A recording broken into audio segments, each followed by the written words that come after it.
मुसलमान का वजूद किसी सियासी जमात पर मुनहसर नहीं। कांग्रेस और बीजेपी एक ही सिक्के के दो रुख। मुसलमानों को चौकस रहने की जरूरत। तेलंगाना भवन में मोहम्मद आजम अली की प्रेस कॉन्फ्रेंस।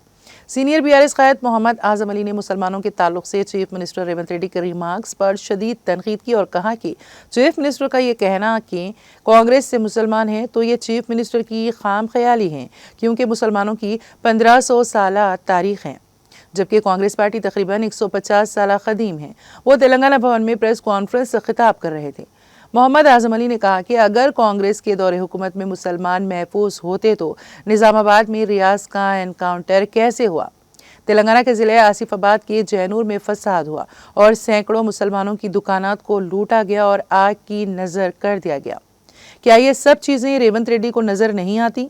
उन्होंने बिहार की आवाम से ख्वाहिश की कि वो चौकन्ना हो जाएं।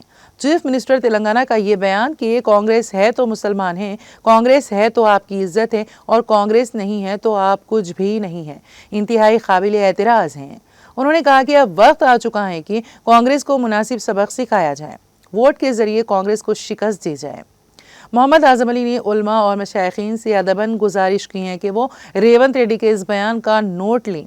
उन्होंने कहा कि मुसलमानों की बदौलत कांग्रेस को इख्तिदार हासिल हुआ और आज इख्तिदार के नशे में रेवंत रेड्डी बड़ी बड़ी बातें कर रहे हैं।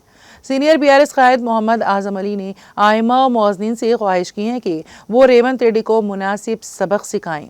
रेवंत रेड्डी ने आइमा और मौज़नीन को अलल तरतीब 12,000 रुपये और 10,000 रुपये हदिया देने का वादा किया था, ताहम इस वादे को आज तक पूरा नहीं किया गया। उन्होंने कहा कि आज मुसलमानों में इत्तेहाद और इत्तेफाक की ज़रूरत है।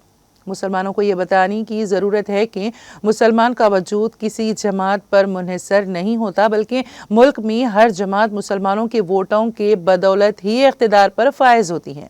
रेवंत रेड्डी के बयान से ये हकीकत आश्कार होती है कि कांग्रेस मुसलमानों की सबसे बड़ी दुश्मन है।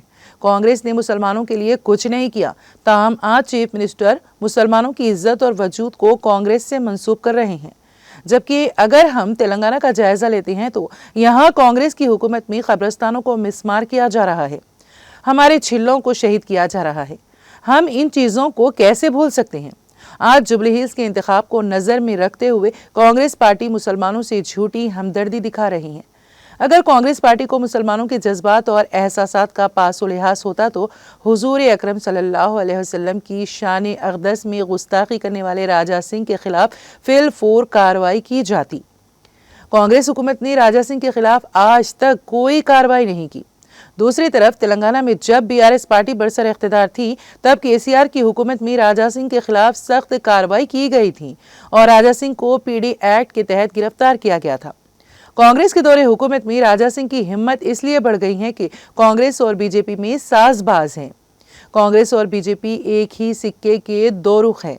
मोहम्मद आजम अली ने कहा कि आज बीआरएस पार्टी इख्तिदार में नहीं है, ताहम अवामी मसाइल की यकसुई के लिए मसरूफ़ अमल है। पार्टी सरबराह वो साबिक चीफ मिनिस्टर के चंद्रशेखर राव और कारगुजार सदर केटीआर की हिदायत पर पार्टी के तमाम कायदीन बिला लिहाज मजहब व मिल्लत अवाम की खिदमत कर रहे हैं। मोहम्मद आजम अली ने पुरजोर अंदाज में कहा कि क्या अपनी जमात की तशहीर करना जुर्म है? उन्होंने कहा कि एक बेटी अपनी मां के लिए इंतखाबी मुहिम चला रही है, तब इस पर मुतादिद FIR दर्ज किए जा रहे हैं। जबकि JAC की तालिबात जुबली हिल्स के ज़िमनी इंतखाब में तशहीर की ख्वाहां थी, तब कांग्रेस के गुंडों ने उन्हें धमकाया, तब कांग्रेस के गुंडों के खिलाफ कोई कार्रवाई नहीं की गई। आखिर ये तरीक़ेकार क्या मायने रखता है? मोहम्मद आजम अली ने कहा कि आज जुबली हिल्स में तशहीर करने वाले बीआरएस कायदीन पर मुकदमात दर्ज किए जा रहे हैं। उन्होंने चीफ मिनिस्टर से इस्तफसार किया कि क्या जमहूरी निज़ाम में हमें अपनी जमात की तशहीर का हक नहीं है? क्या हम अवाम से वोट नहीं मांग सकते? मोहम्मद आजम अली ने आज तमाम मुसलमानों को रेवंत रेड्डी और कांग्रेस से चौकन्ना रहने की ज़रूरत है। इन्होंने कहा कि मोहम्मद अजहरुद्दीन ने बाहैसियत वज़ीर हाल ही में हलफ लिया है, उन्हें चीफ मिनिस्टर के मुसलमानों के ताल्लुक से रिमार्क्स पर मदाखलत करनी चाहिए और रेवंत रेड्डी से मौज़रत ख्वाही करवानी चाहिए। कल रेवंत रेड्डी साहब ने जो माइनॉरिटीज को लेकर, खासकर मुसलमानों को लेकर ये कमेंट किया है कि कांग्रेस है तो मुसलमान सेफ है, तो मैं पूछना चाहता हूं, ये रियाज का एनकाउंटर जो हुआ निजामाबाद में, क्या वो मुसलमान नहीं था? मैं ये पूछना चाहता हूं कि 2024 में जैनूर का फिसाद हुआ, जहां पर 100 से ज्यादा मुसलमानों के दुकानों को लूटा गया, क्या वो आपके नजर में नहीं आया? मैं आज इस स्टेज से कहना चाहता हूं मीडिया के जरिए, बिहार के लोग होशियार हो जाओ। आज ये चीफ मिनिस्टर तेलंगाना का कहता है कि मुसलमान कांग्रेस में सेफ है, तो आज तुमको उसका जवाब देने का मौका है। जुबली हिल्स की आवाम से मेरी गुजारिश है कि आप अपने वोट के जरिए इस कांग्रेस को जवाब दो। और खासकर मैं अपने उलमा इकराम से बड़ी हमदर्दी से, बड़ी गुजारिश के साथ ये अपील करता हूं, ये रेवंत रेड्डी जिसको आप लोगों ने मदद की थी और आज कांग्रेस की हुकूमत तेलंगाना में बनी, आज ये इतने बड़े बड़े अल्फाज इस्तेमाल करता है।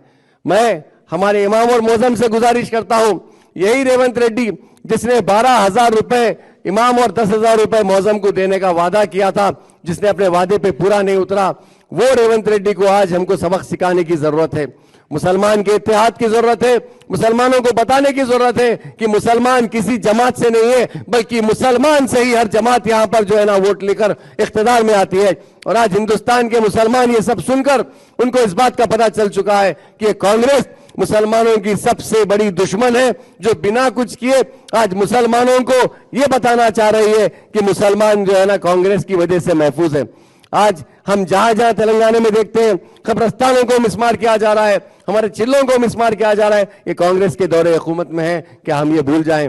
मैं इस मीडिया के जरिए एक ही सवाल करना चाहता हूं, आज मुसलमानों की बात कांग्रेस करती है तो कहां है वो राजा सिंह जिसने हमारे नबी करीम सल्लल्लाहु अलैहि वसल्लम पर रिमार्क्स किया था और आज तक उसके ऊपर कोई एक्शन नहीं लिया गया? वही तेलंगाना की हुकूमत, केसीआर साहब की हुकूमत थी, जहां पर उस पर पीडी एक्ट केस बुक किया गया था। उन्होंने इमीडिएट उसके ऊपर एक्शन लिया, पीडी एक्ट बुक किया, और आज वही राजा सिंह की हिम्मत इतनी बढ़ गई है कि कांग्रेस आते ही, क्योंकि ये दोनों मिले जुले हैं, बीजेपी और कांग्रेस एक सिक्के के दो रुख है। मैं इस मीडिया के जरिए तमाम मेरे भाइयों से अपील करता हूं, खासकर जुबली इलेक्शन के, आपको थोड़ी दूसरी बात पे भी ले जाता हूं। आज हमको इख्तिदार में नहीं होने के बावजूद भी हमको इस बात का एहसास है, हमारे केसीआर साहब और केटीआर साहब की इस बात की हिदायत है कि सब मजहब को लेकर चलो, सबके साथ में रहो, सबके बीच में रहो, उनका काम करो। आज हम जब प्रचार को जा रहे हैं, मैं पूछना चाहता हूं क्या गलती है इस लड़की की जो अपने मां के लिए प्रचार कर रही है और उसके ऊपर एफआईआर पे एफआईआर किया जा रहा है, एक नहीं दो नहीं बल्कि अनगिनत एफआईआर किया जा रहा है। इसके जिम्मेदार कौन है? ये एक जेएसी के लड़कियां जो प्रचार करते हुए बोलना चाह रहे थे कि कांग्रेस ने हमारे साथ नाइंसाफी की, उनको वहां के गुंडे बदमाशी करते हैं और उसके ऊपर कोई एक्शन लिया नहीं जाता। आखिर इसका जवाब कौन देंगे? मैं रेवंत रेड्डी से सीधा सीधा सवाल करना चाहता हूं, आज जितने भी एफआईआर हुए हैं, चाहे वो बीआरएस के कैडर पे हो, या जो भी लोग कैंपेनिंग कर रहे हैं उन पे हो, मैं सीधा सीधा एक ही सवाल, क्या हमको जुमेरी हक नहीं है कि हम अपना वोट का इस्तेमाल करें? और आज खासकर जब मुसलमानों की बात आती है तो मैं समझता हूं हमको सबको होशियार रहने की जरूरत है।